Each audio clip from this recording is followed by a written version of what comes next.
अपने आप को जलाने का उदाहरण है ये, अपने आप को तबाह कर देने का उदाहरण है। कैसे अपने आप को जला दिया? कुछ नहीं, प्रकृति सिखाती है बहुत कुछ।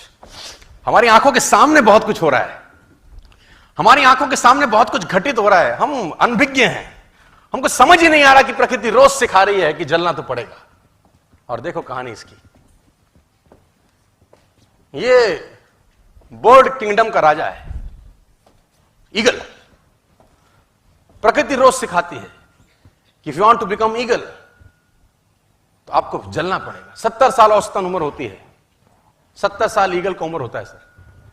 लेकिन इसी कहानी का ट्विस्ट क्या है, और वो ये है कि 40 साल जब ये हो जाता है तो इसकी जो चोंच है ये बेंड हो जाती है, आगे से सॉफ्ट हो जाती है, शिकार नहीं कर पाता। व्हेन ही रीच 40 इसकी चोंच बेंड हो जाती है, सॉफ्ट हो जाती है, शिकार कर करके शिकार नहीं कर पाता। इसके जो पंख हैं जिससे उड़ता है वो इतने भारी हो जाते हैं कि वो छाती से चिपक जाते हैं,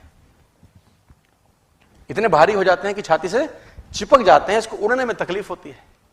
इसके जो पैर हैं जिससे झपटा मारता है वो नाखून टेढ़े हो जाते हैं, कर करके 40 साल। अब इसके पास चॉइस है कि 40 साल के बाद मर जाए, क्योंकि उड़ सकता नहीं है, शिकार कर नहीं सकता, पंख भारी हो गए, उड़ना दिक्कत, शिकार पकड़ नहीं सकता क्योंकि पैर के नाखून खराब हो गए, और पकड़ भी ले तो चोंच से उसको मार नहीं सकता। अब इसके पास चॉइस है 40 साल में क्या वो मर जाए। लेकिन मैं आपको बताना चाहूंगा, प्रकृति सिखाती है कि ईगल ऐसा नहीं करता। 40 साल की उम्र में ईगल अपने एरिया की सबसे ऊंची चोटी पर चला जाता है और जो चोंच है उसको सामने वाले पत्थर पे मारना चालू करता है। जब चोंच पत्थर पे मारी जाती है तो पीड़ा होती होगी, और वो पीड़ा सहता है, मार मार के पत्थर पे मार के खून निकलता है, लहूलुहान हो जाता है, दर्द से मर रहा होता है, लेकिन मारता रहता है और चोंच को तोड़ देता है। इसलिए तोड़ता है कि प्रकृति नहीं देगी, लेकिन वो जो तोड़ने का प्रोसेस है वो पीड़ादायक है। सेम कहानी है, जो पैर के नाखून रहते हैं उसको रगड़ता है शिला के ऊपर, रगड़ के तोड़ देता है उसको। कितना पेनफुल रहता होगा यार। लेकिन हर ईगल की जिंदगी में ऐसा दिन आता है 40 साल। जैसे ही चोंच निकलती है कहानी यहां खत्म नहीं होती, नई चोंच आती है, फिर वो उस चोंच से अपने परों को तोड़ता है, अपने जिस्म से अपना ही पर उखाड़ता है, क्योंकि वो पर उसके उड़ने के लायक नहीं रहे।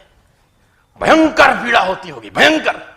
लेकिन इस प्रोसेस से हर ईगल गुजरता है अपनी जिंदगी में सर। और 40 साल के इस प्रोसेस में 6 महीने के बाद वो एक नया ईगल होके 30 साल और जीता है, 30 साल और जीता है सर। तो आहुति तो देनी पड़ेगी। आज कल परसों चॉइस आपकी है।